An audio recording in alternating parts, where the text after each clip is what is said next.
हे दोस्तों, कैसे हैं आप सब। दोस्तों, आज हम जिस टॉपिक के बारे में बात करने वाले हैं वो सिर्फ क्लास 11th के लिए बहुत इंपॉर्टेंट नहीं है, बल्कि हमारी लाइफ में भी वो बहुत इंपॉर्टेंट रोल निभाती है। बिल्कुल दोस्तों, आज हम बात करने वाले ओलंपिक वैल्यू एजुकेशन तो दोस्तों, अगर आपको भी इस टॉपिक से इंटरेस्टेड है और आपके अंदर भी एक स्पोर्ट्समैन स्पिरिट्स है तो अपने नोट्सबुक निकाल लीजिए और चलते हैं, समझते हैं इस टॉपिक को और भी डिटेल्स में।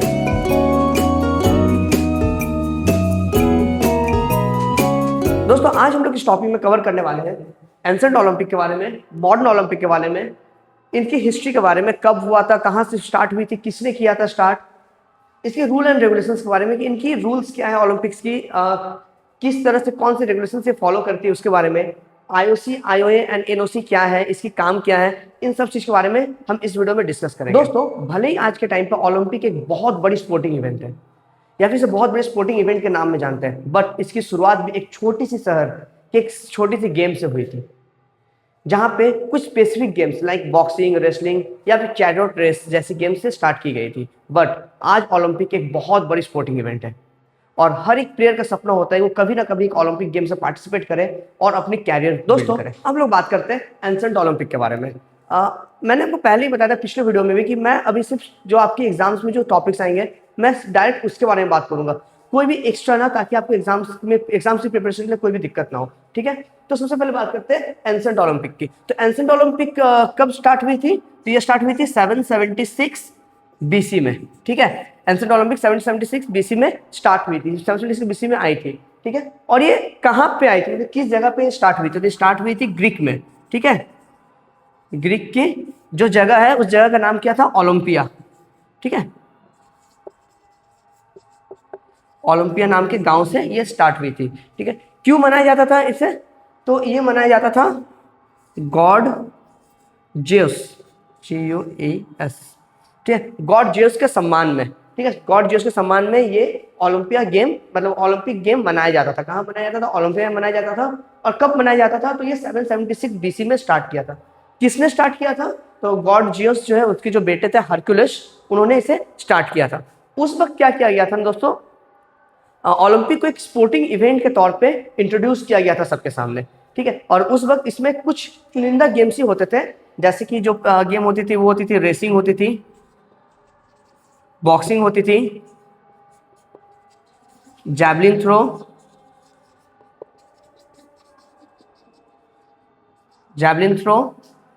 उसके बाद चैरियट रेस होती थी, रेसलिंग होती थी। ये कुछ चुनिंदा गेम है, उस टाइम ये होती थी। बट उस वक्त की ओलंपिक आज के ओलंपिक से ना काफी ज्यादा अलग होती थी।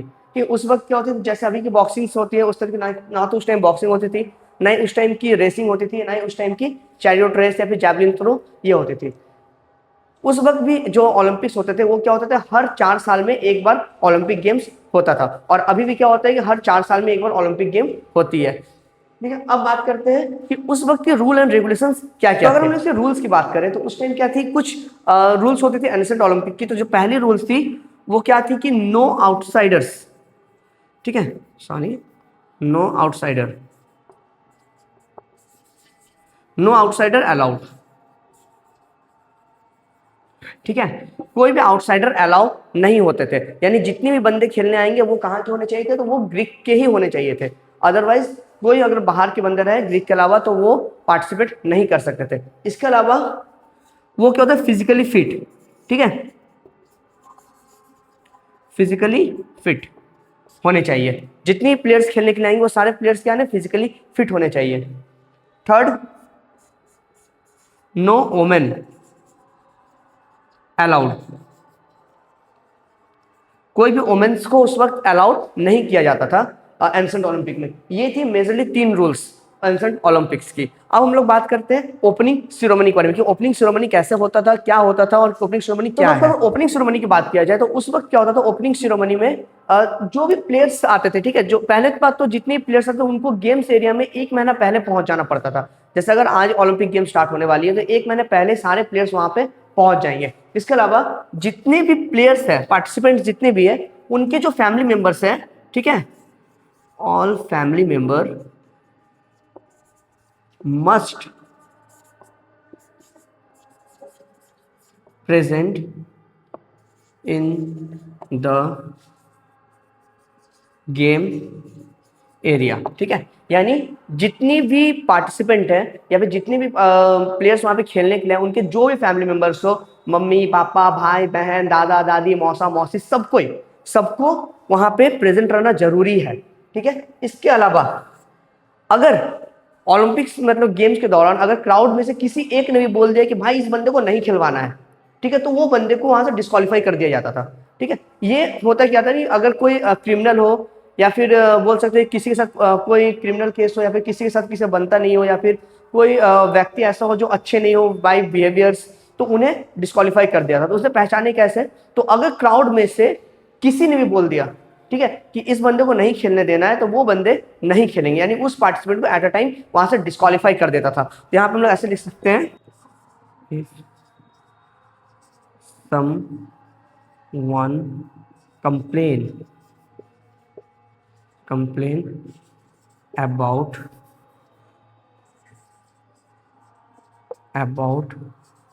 the participant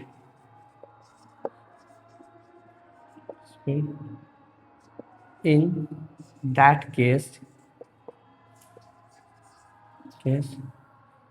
participate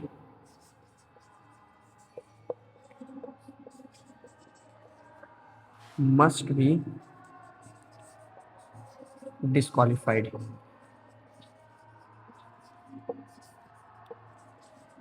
ठीक है, उस वक्त क्या होता था कि अगर किसी ने भी कंप्लेन किया किसी प्लेयर्स को लेकर, तो वो पार्टिसिपेट को एट अ टाइम डिस्क्वालीफाई कर दिया जाता था, ठीक है। ये सारे जो रूल्स है ना, ये एंसेंट ओलंपिक के, ये मॉडर्न ओलंपिक के रूल्स नहीं है, ये एंसेंट ओलंपिक की है, ठीक है। उस वक्त क्या होता था, ओलंपिक गेम्स कितने दिन तक चलते थे, तो वो चलती थी कितने दिन, तो 5 डेज, ठीक है, 5 डेज चलता था। देन क्या हुआ, एक वक्त ऐसा आया जब ओलंपिक को बंद करवा दिया गया था। जब ग्रीक में रोमन्स की एम्पायर आए, रोमन्स के राज आए, तो उन्होंने क्या किया, ओलंपिक को बंद किया। तो ओलंपिक कब बंद हुआ था, तो वो बंद हुआ था 394 एडी में, ठीक है। 394 एडी में ओलंपिक गेम्स को बैन कर दिया गया, बंद किया था। उनका नाम क्या था, Theodosius, THEODOSIS, Theodosius the first, ठीक है। ये थे उस टाइम के किंग जिसने ओलंपिक को बंद किया था, रोमन किंग थे ये, ठीक है। इन्होंने क्या किया था, ओलंपिक गेम्स को बंद करवा दिया गया था इनके थ्रू। अब हम लोग बात करते हैं दोस्तों मॉडर्न ओलंपिक्स कहानी में एंट्री होती है एक ऐसे इंसान की जिसे ये चुल मचा हुआ था कि उस बंद किए हुए ओलंपिक्स को दोबारा से स्टार्ट करें। क्योंकि उस टाइम क्या होता था ना, वर्ल्ड में बहुत ज्यादा दंगे वगैरह होते थे, बहुत ज्यादा वॉर्स वगैरह होता था। तो उसके दिमाग में ये आया, क्यों ना कि इस वॉर से हट के एक गेम करवाया जाए, खेलते हैं, लोगों के बीच में इंजॉयमेंट भी होंगे और काफी रिफ्रेश भी होंगे लोग, ठीक है। तो उन इंसान ने क्या किया, फिर आया 1893, ठीक है, 1893, ठीक है। इस टाइम क्या हुआ, एक इंसान ने सारे कंट्रीज को बुलाया, ठीक है, और उनके बीच में एक मीटिंग किया, ठीक है, कि भाई बहुत दंगे वगैरह हो रहे हैं, क्यों ना हम एक इवेंट करवाते हैं, ओलंपिक्स की इवेंट वापस से स्टार्ट करवाते हैं और पहले की तरह फिर से हम गेम्स वगैरह करवाते हैं। जो टीम सबसे अच्छी रहेगी वो कंट्री बेस्ट होगी, जो भी टीम गेम्स में विन करेंगे वो कंट्री सबसे बेस्ट कहलाया जाएगा। ये उन्होंने, तो वो ये चाहते थे कि सारे कंट्रीज के बीच में भाईचारा बने रहे, ना, भाईचारा ऑन टॉप, ठीक है। बट कुछ कंट्री ऐसे भी थे जिन्हें ये प्लान पसंद नहीं आया। वो बोले कि भाई जो जैसे चल रहा है चलने दे, तू इस पर टांग मत लड़ा, ठीक है। ये बोल के वे वहां से निकल गए और first time Olympics game start हुई 1896 में, ठीक है, 6 अप्रैल को, 6 अप्रैल, ठीक है, 6 अप्रैल 1896 में फर्स्ट टाइम ओलंपिक गेम खेला गया। और इस टाइम सिर्फ और सिर्फ 9 कंट्री, ठीक है, 9 कंट्री ने पार्टिसिपेट किया, ठीक है। फर्स्ट ओलंपिक गेम जो हुई थी वो 1896 में हुई थी, उसमें 6 अप्रैल को, और इसमें क्या हुआ था, 9 कंट्री ने पार्टिसिपेट किया था, ठीक है। और उस बंदे का नाम है पेरे डी कोबर्टिन। भाई इतना अजीबोगरीब नाम कौन रखता है, ठीक है। अगर मेरे से नाम में कोई मिस्टेक हो रहा है प्रोनाउंसिएशन में, तो प्लीज आप स्पेलिंग अच्छे से पढ़ लेना यार, ऐसा नाम, ठीक है। इस बंदे को चूल मचा हुआ था वापस से ओलंपिक स्टार्ट करने के लिए, और इन्हें हम लोग फादर ऑफ मॉडर्न ओलंपिक के नाम से भी जानते हैं। तो दोस्तों जो हमारी मॉडर्न ओलंपिक्स है, तो मॉडर्न ओलंपिक्स हमारी कब शुरुआत हुई थी, तो 1896 में, यानी 6 अप्रैल 1896 में फर्स्ट टाइम मॉडर्न ओलंपिक्स हुई थी। कहाँ पे हुई थी? तो एथेंस, जो कहाँ पे है? ग्रीक में है, ठीक है। यानी फर्स्ट टाइम मॉडर्न ओलंपिक 6 अप्रैल 1896 में एथेंस ग्रीक में हुई थी। उसके बाद इसके जो मॉडर्न ओलंपिक स्टार्ट किया था उनका नाम क्या था? पियर डी कोबर्टिन, ठीक है ना। इन्होंने first time modern Olympic start किया था और इसे ही हम लोग क्या बोलते हैं? फादर ऑफ मॉडर्न ओलंपिक, ठीक है। इसे हम लोग क्या बोलते हैं? The father of modern Olympic, ठीक है। यही वो बंदा है जिन्होंने मीटिंग करके और सारे कंट्रीज को एक साथ लाकर दोबारा से ओलंपिक गेम्स स्टार्ट करवाया था। उसके बाद जो फर्स्ट टाइम कंट्री मीटिंग इन्होंने ली थी ना, इसलिए जो फर्स्ट टाइम कंट्रीज की मीटिंग ली थी वो कब हुई थी? तो 1893 में इन्होंने फर्स्ट टाइम सारे कंट्रीज को बुला के एक कॉमन मीटिंग लिया गया था, तो वो 1893 में लिया गया था। उसके बाद फर्स्ट टाइम जो कंट्रीज पार्टिसिपेट किए थे, तो नंबर ऑफ कंट्रीज कितने थे? 9 थे, ठीक है। यानी फर्स्ट ओलंपिक गेम में सिर्फ 9 कंट्रीज ही पार्टिसिपेट किए। बट अगर अभी देखा जाए तो होल वर्ल्ड से, ठीक है, कंट्रीज पार्टिसिपेट करती है ओलंपिक में। मतलब जितनी भी कंट्री ना, ऑलमोस्ट सारे कंट्रीज ओलंपिक गेम में पार्टिसिपेट करती है। उसके बाद से क्या हो गया? हर 4 साल के बाद ओलंपिक गेम होता रहा, ठीक है। हर 4 साल में ओलंपिक गेम चलता है। बट मैंने ऐसे बताया था ना, उस टाइम पियर डी कोबर्टिन ने गेम स्टार्ट करवाया था, जिस टाइम उस टाइम बहुत ज्यादा वर्ल्ड वॉर्स वगैरह होते थे, ठीक है, मतलब वॉर्स वगैरह होते थे। बट उस टाइम क्या हुआ ना, कुछ ओलंपिक गेम को कैंसिल कर दिया गया था ड्यू टू वर्ल्ड वॉर, ठीक है। पहला जो कैंसिल किया था वो कौन से किया गया था? 1916 में फर्स्ट टाइम ओलंपिक गेम को कैंसिल कर दिया गया था। सेकंड टाइम जो ओलंपिक गेम कैंसिल हुआ था वो था 1940 में, सेकंड टाइम ओलंपिक गेम्स को कैंसिल कर दिया गया था। एंड थर्ड टाइम 1944 में ओलंपिक गेम को कैंसिल कर दिया गया था। मॉडर्न ओलंपिक्स की बात किया जाए तो इसकी जो रूल्स है अप्रोक्स सारे सेम है, बट कुछ रूल्स इसमें चेंज हुए हैं। जैसे इसमें क्या है, सारे के सारे पार्टिसिपेट कर सकते हैं, ठीक है। ऐसा कुछ भी नहीं है कि क्रिमिनल वगैरह का ऐसा कुछ भी केस नहीं है। बट इसमें जो भी पार्टिसिपेट आएंगे वो IOC एंड NOC से अप्रूव लेकर ही आएंगे। NOC मतलब हो गया आपका नेशनल ओलंपिक कमिटीज, यानी आप जिस भी कंट्रीज के हो गया उस कंट्रीज की जो ओलंपिक कमेटी है वो। एंड IOC मतलब हो गया इंटरनेशनल ओलंपिक कमेटी, ठीक है, उससे अप्रूव होगा। तो पहला रूल क्या हो गया? ऑल पार्टिसिपेंट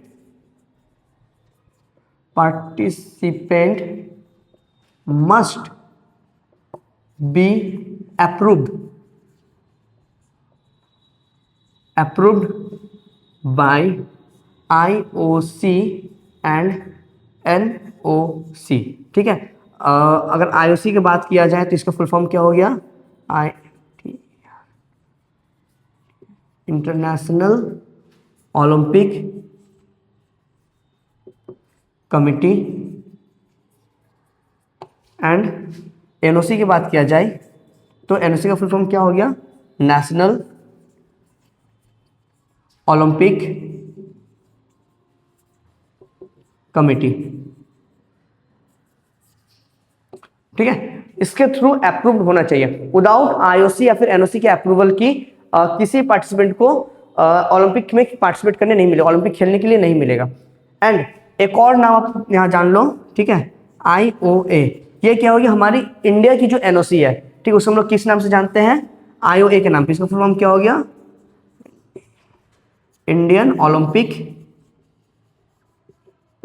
एसोसिएशन, ठीक है। इसे हम लोग बोलते हैं इंडियन ओलंपिक एसोसिएशन के नाम पे जानते हैं, पहला। दूसरा जो होता है वो क्या होता है ना, कि मॉडर्न ओलंपिक्स में क्या हुआ था, जितनी भी पार्टिसिपेंट है मॉडर्न ओलंपिक, मतलब अभी जितनी पार्टिसिपेंट, चाहे वो मैन हो या वोमेन हो, ठीक है, ठीक है, मैन और वोमेन बोथ आर अलाउड, ठीक है। मॉडर्न ओलंपिक में क्या है, चाहे वो लड़का हो या फिर लड़की हो, दोनों को ही अलाउ किया जाता है। बट जो वोमेन है, ठीक है, इन्हें कब से अलाउ मिला है? तो वो मिला है 1900 में से, ठीक है। 1900 से वोमेन को पार्टिसिपेट करने के लिए अलाउ मिला है ओलंपिक के। उसके पहले तक वोमेन्स पार्टिसिपेट नहीं करते थे। अगर इसके अलावा बात किया जाए कि ओपनिंग सेरेमनी की, दोस्तों अगर ओपनिंग सेरेमनी की बात किया जाए तो ओलंपिक की ओपनिंग सेरेमनी किस तरह से होती है? तो ओपनिंग सेरेमनी जो पहले क्या होता है, जिस भी कंट्री में मतलब ओलंपिक गेम्स हो रही है ना, उस कंट्री की जो कल्चरल प्रोग्राम होती है ना, कल्चरल प्रोग्राम पहले वो होगी उस कंट्री की, उसका पैरेड होती है, ठीक है, देन क्या होता है, हम लोग सबको जानते हैं जब ओलंपिक गेम्स होते हैं ना, तो एक बंदे क्या होता है मसाल लेके दौड़ता है और जाके एक टॉर्च में वो आग लगाता है, ठीक है, टॉर्च को वो जलाता है, तो उसे क्या बोलते हैं, हम लोग वहां बोल सकते हैं कि लाइटिंग बोल सकते हैं उसको, लाइट ऑफ ओलंपिक फ्लेम और टॉर्च, ठीक है, एक्चुअली मसाल को हम लोग टॉर्च बोलते हैं, ठीक है, तो हम लोग वहां पे क्या बोल सकते हैं, लाइट ऑफ ओलंपिक फ्लेम उसको हम लोग बोल सकते हैं ओपनिंग सेरेमनी के टाइम। उसके बाद क्या लिया जाता है, ओलंपिक ओथ, ओथ, ठीक है, शपथ लिया जाता है, ठीक है, कि सारे प्लेयर्स अच्छे से खेलेंगे, किसी तरह का भेदभाव नहीं करेंगे, इस तरह का शपथ लिया जाता है ओलंपिक्स दौरान। ये सब होता है ओलंपिक की ओपनिंग सेरेमनी के टाइम। अगर क्लोजिंग सेरेमनी की बात किया जाए तो क्लोजिंग सेरेमनी कब होती है, क्लोजिंग सेरेमनी के टाइम हम लोग क्या करते हैं ना, क्लोजिंग सेरेमनी, ठीक है, जब हमने टॉर्च जलाया था, ठीक है, तो उसे तो बुझाना भी होगा ना, तो सबसे पहले काम होता है टॉर्च को बुझाने का, ठीक है, इसे हम लोग क्या बोलते हैं, एक्सटिंग्विश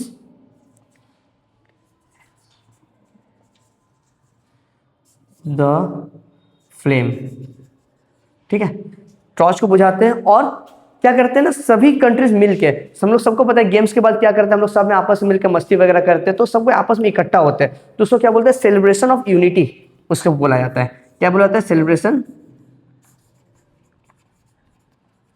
ऑफ यूनिटी, ठीक है, ये होता है क्लोजिंग सेरेमनी के टाइम पे। Opening ceremony and closing ceremony के बीच में कितने दिन का गैप होता है, तो वो होता है 16 डेज, ठीक है, 16 डेज का गैप होता है, यानी आपकी जो मॉडर्न ओलंपिक है वो कितने डेज की होती है, वो होती है 16 डेज की गेम्स होती है मॉडर्न ओलंपिक्स में। कितने साल में होती है, तो हर 4 साल में एक बार ओलंपिक गेम्स खेला जाता है, चाहे वो पैरा ओलंपिक्स हो या फिर नॉर्मल ओलंपिक्स हो, ठीक है, हर 4 साल के बीच बीच में वो गेम्स होती है। इवन समर ओलंपिक्स भी इसी 4 साल के गैप में ही दोस्तों। अब हम लोग बात करेंगे ओलंपिक वैल्यू एडुकेशन के बारे में। तो ओलंपिक वैल्यू एडुकेशन क्या है, तो ओलंपिक वैल्यू एडुकेशन ये कहता है कि सबसे पहला जो कहता है वो बोलता है जॉय ऑफ एफर्ट्स, ठीक है, जैसे हम लोग सबको जानते हैं everyone likes to play and physical activity and do physical activity, ठीक है, जॉय ऑफ एफर्ट ये कहते हैं, यानी सभी लोगों को खेलना और फिजिकल एक्टिविटीज करना पसंद है, ठीक है। इससे क्या होता है ना कि हम लोग का सबसे पहला चीज तो क्या होता है, स्ट्रेस रिलीफ होता है, स्ट्रेस रिलीफ, ठीक है, स्ट्रेस रिलीफ होता है। दूसरा अगर बात किया जाए तो क्या होता है, हमें मेंटल पीस मिलता है, ठीक है, mental peace. Joy of effort हमें यही कहता है कि सभी लोगों को खेलना बहुत पसंद है, एक्टिविटीज करते रहना चाहिए, इससे हम लोग को stress relief and mental peace मिलता है। इसके बाद अगर बात किया जाए तो fair play, as per word जैसे पता चला फेयर प्ले यानी ईमानदारी से खेलना, यानी गेम के दौरान क्या होना कि ईमानदारी से खेलना हो गया, गेम्स के टाइम जो भी प्लेयर्स है उसके अंदर भेदभाव नहीं करना चाहिए। अगर आप जीत रहे हो तो ऐसा नहीं कि जो टीम हार चुकी है उनको ताना मारना या फिर उन्हें उंगली करना, ये सब नहीं होना चाहिए। इसके अलावा क्या है कि जो टीम हार गया है, ठीक है, उसे भी परेशान ना करना, ठीक है, ये सब आते हैं फेयर प्ले के अंदर। देन आती है परसुएट ऑफ एक्सीलेंस।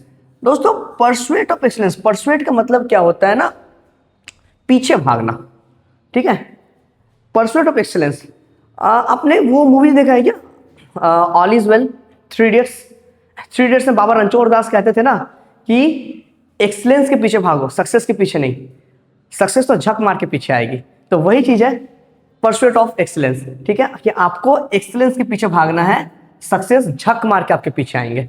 लिए नहीं, किसी महापुरुष ने कहा है कि कामयाब होने के लिए नहीं, काबिल होने के लिए पढ़ो। सक्सेस के पीछे मत भागो, एक्सेलेंस, एक्सेलेंस का पीछा करो, सक्सेस झक मार के तुम्हारे पीछे आएगी। किस महापुरुष ने कहा है?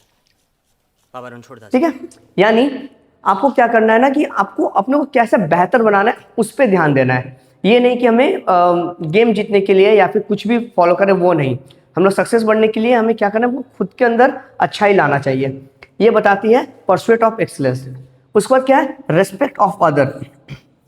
अगर रेस्पेक्ट ऑफ अदर इस पॉइंट की बात किया जाए तो एज अ स्पोर्ट्समैन, मैं खुद एक स्पोर्ट्स पर्सन हूँ और मैं अच्छे से जानता हूँ कि एक टूर्नामेंट के टाइम पे क्या होता है ना, बहुत ज़्यादा एग्रेसिव हो जाते हैं हम लोग, ठीक है। हम लोग क्या करते हैं ना, गेम्स के दौरान क्या, जो हमारा ओपोनेंट टीम है हम लोग बहुत उसे डोमिनेट करने की कोशिश करते हैं कि हम ज़्यादा अच्छे से जीते। बट ये अलग बात हुआ लेकिन हमें उनकी रेस्पेक्ट करनी चाहिए, क्योंकि जिस तरह से मैं एक प्लेयर हूँ ना, सामने वाले भी एक वैसे ही प्लेयर है, इसलिए हमें हर किसी का रेस्पेक्ट करना है। ऐसा नहीं कि अगर वो हार जा रहा है तो उसको मदद नहीं करना चाहिए। अगर आप बहुत वक्त ऐसा होता है ना, जो टीम हार जाता है ना, वो क्या होता है, रिंग में वैसे ही चला जाता है, मैच से वैसे ही चला जाता है। आप नोटिस करोगे हमेशा जो विनिंग टीम होता है, लूजिंग टीम होता है, दोनों के बीच में सेकेंड्स वगैरह होती है, ताकि उन दोनों के बीच में भाईचारा बना हुआ रहा है। मैंने पहले ही बताया था कि भाईचारा ऑन टॉप, ठीक है। इस वजह से हमें एक दूसरे को रिस्पेक्ट करना आना चाहिए। एंड द थर्ड पार्ट जो हो गया ना, वो क्या हो गया, balance of life. Balance of life मतलब क्या हो गया, means body, mind and will, ठीक है। इन तीनों के बीच में हमें बैलेंस बनाना चाहिए। बॉडी की बैलेंस तो हम समझ सकते हैं कि हम लोग कैसे बॉडी की बैलेंस बना सकते हैं, तो हेल्दी डाइट से, प्रॉपर न्यूट्रिएंट्स से हम लोग बॉडी की बैलेंस बना सकते हैं। माइंड की बैलेंस हम लोग कैसे बना सकते हैं, तो मेडिटेशन करके माइंड की बैलेंस को हम लोग इंप्रूव कर सकते हैं, माइंड को इंप्रूव कर सकते हैं। एंड विल को हम लोग कैसे इंप्रूव कर सकते हैं, तो फोकस करके अपने विल पावर को बढ़ा सकते हैं, ठीक है। तो ये 5 पॉइंट होती है वैल्यू एजुकेशन ओलंपिक्स की, ठीक है। ओलंपिक्स हमें ये 5 चीजें सिखाती है। अब हम लोग बात करते हैं ओलंपिक फ्लैग के बारे में। अगर ओलंपिक फ्लैग की बात करें तो ओलंपिक फ्लैग फर्स्ट टाइम हमें कब देखने को मिला था, 1920 में देखने को मिला था, और एंट्वेर्प ओलंपिक में, ठीक है। ओलंपिक फ्लैग पहले, इससे पहले क्या होता था ना, ओलंपिक में किसी भी तरह के फ्लैग यूज हो जाते थे, मतलब सारे गेम्स को मिला के एक रैंडम फ्लैग बना दिया जाता था, या फिर सारे कंट्रीज को मिला के एक रैंडम फ्लैग बना दिया जाता था। बट 1920 में क्या हुआ कि एक स्पेशल फ्लैग डिजाइन किया गया, जो सिर्फ ओलंपिक्स के लिए ही डिजाइन किया गया था, ठीक है। कुछ ऐसे फ्लैग्स की डिजाइन की गई थी। तो इस फ्लैग में क्या होता है, ओलंपिक फ्लैग में क्या होती है ना, टोटल 5 रिंग्स रहती है, ठीक है।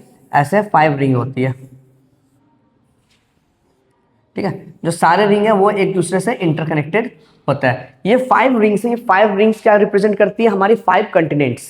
जो हमारी 5 कंटिनेंट्स है वर्ल्ड की, उसे ये 5 रिंग्स कंटिनेंट करती है, रिप्रेजेंट करती है। और आप देखो सारे रिंग्स जो है ना, वो हर एक जगह से जुड़े हुए हैं, मतलब सारे रिंग्स आपस में जुड़े हुए हैं। इसका मतलब ये है कि हम सारे कंट्रीज के अंदर भाईचारा बना के रखना, एवं सारे कंट्रीज के अंदर फ्रेंडशिप बना के रखना ओलंपिक का मोटो है, ठीक है। ये रिंग्स क्या होती है, इसकी जो कलर होती है, सबसे पहला यहाँ पे क्या रहती है, ब्लू होती है, ठीक है। ब्लू के बाद यहाँ पे होता है येलो, यहाँ ब्लैक, इधर ग्रीन एंड रेड, ठीक है। ओलंपिक रिंग्स में ये 5 कलर्स होती है, मतलब इस 5 कलर से रिंग बना हुआ रहता है ओलंपिक फ्लैग्स के अंदर। ये रिंग्स कब आई थी, 1920 में आई थी, एंट्वेर्प ओलंपिक के अंदर हमें फर्स्ट टाइम देखने को मिला था। ओलंपिक फ्लेम देखने को मिला था 1928 में, ठीक है। कौन सा ओलंपिक में देखने को मिला था, तो एम्स्टर्डम, ठीक है, AMSTERDAM, एम्स्टर्डम ओलंपिक, ठीक है। एम्स्टर्डम ओलंपिक में हमें फर्स्ट टाइम ओलंपिक फ्लेम देखने को मिला था। इसके पहले तो क्या था, कोई ओलंपिक फ्लेम नहीं होता था, बस नॉर्मल मार्च वगैरह होता था और गेम स्टार्ट करते थे। बट ओलंपिक एम्स्टर्डम ओलंपिक जो 1928 में हुई थी, उसमें हमें फर्स्ट टाइम ओलंपिक फ्लेम देखने को मिला था। इसके अलावा अगर ओथ की बात किया जाए ना, ओलंपिक ओथ की बात, ठीक है, ओलंपिक ओथ की अगर बात किया जाए, तो ओलंपिक ओथ भी हमें कहाँ देखने को मिला था फर्स्ट टाइम, तो 1920 में मिला था, एंट्वेर्प ओलंपिक में। एंट्वेर्प ओलंपिक में हमें फर्स्ट टाइम ओलंपिक ओथ भी देखने को मिला था। यानी हमें 1920 के एंट्वेर्प ओलंपिक में 2 चीज फर्स्ट टाइम देखने को मिला था। पहला क्या देखने को मिला था, तो ओलंपिक फ्लैग देखने को मिला था, एंड सेकेंड ओलंपिक ओथ, जो हम लोग ओथ लेते हैं ना ओलंपिक में, तो वो भी हमें फर्स्ट टाइम एंट्वेर्प ओलंपिक में 1920 में देखने को मिला था। दोस्तों अगर ओलंपिक मोटो की बात किया जाए, तो ओलंपिक मोटो जो हमें फर्स्ट टाइम देखने को मिला था, वो कब मिला था, 1921 में। किसके द्वारा, तो वो हमें देखने को मिला हेनरी डिडॉन, ठीक है, GDRI, हेनरी डिडॉन। हेनरी डिडॉन के थ्रू हमें फर्स्ट टाइम ओलंपिक मोटो सुनने को मिला था। और हमारे ओलंपिक के मोटो क्या है, तो उसे अगर लैटिन में बोला जाए, तो लैटिन में उसे क्या बोलते हैं, स्टिटियस एल्टियस फोर्टियस कम्युनिटर,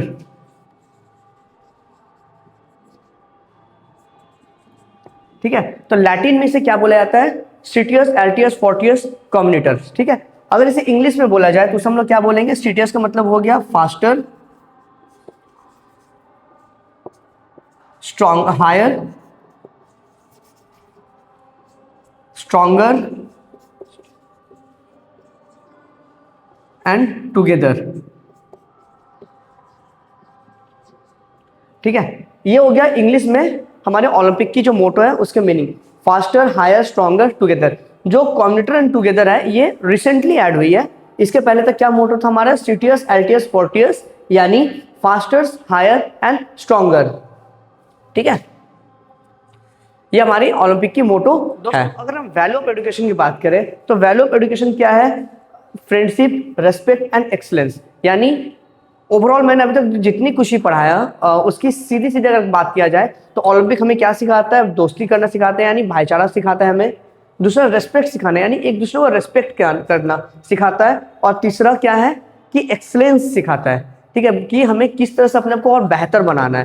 क्योंकि कहा जाता है ना, गेम्स में कोई भी हारता नहीं है, ठीक है, या तो जीतता है या फिर सीखता है। तो उसी की तरह ओलंपिक हमें क्या आता है, या तो जीतने को देता है, अगर हम जीते नहीं तो हमें कुछ सीखने को मिलता है। तो एक्सीलेंस हमें वो सिखाता है। तो ये क्या है, और एक वैल्यू ऑफ ओलंपिक्स क्या है, ये एक पिरामिड टाइप हम लोग बोल सकते हैं। ठीक है, जो हमें फ्रेंडशिप सिखाता है, रेस्पेक्ट करना सिखाता है एंड एक्सीलेंस सिखाता है। अब इसके बाद आता है दोस्तों आईओसी। ठीक है, तो आईओसी के बारे में मैंने आपको पहले ही बताया था कि उसे क्या बोलते हैं, इंटरनेशनल ओलंपिक कमेटी। इसका काम क्या है, तो इंटरनेशनल ओलंपिक कमेटी का काम क्या है कि नेक्स्ट ओलंपिक कहाँ पे होगी इससे डिसाइड करना। कि जैसे कि इस बार का ओलंपिक, जैसे एक बार ओलंपिक हुआ रियो में हुई, कभी कहीं और हुआ है, तो कहाँ पे होगा ओलंपिक, इसे डिसाइड करने का काम है आईओसी का। ठीक है, आईओसी की जो बोल सकते हैं कि फाउंडेशन कब हुई थी इसकी, तो हुई थी 1894 की जून में। ठीक है, 1894 जून में आईओसी बनी थी। और साथ ही साथ आईओए यानी इंडियन ओलंपिक एसोसिएशन, ये कब बनी थी, 1927 में। ठीक है, 1927 में आईओए बना था। इसके जो फाउंडर थे, ठीक है, वो कौन थे, सर दोराबजी टाटा। ठीक है, सर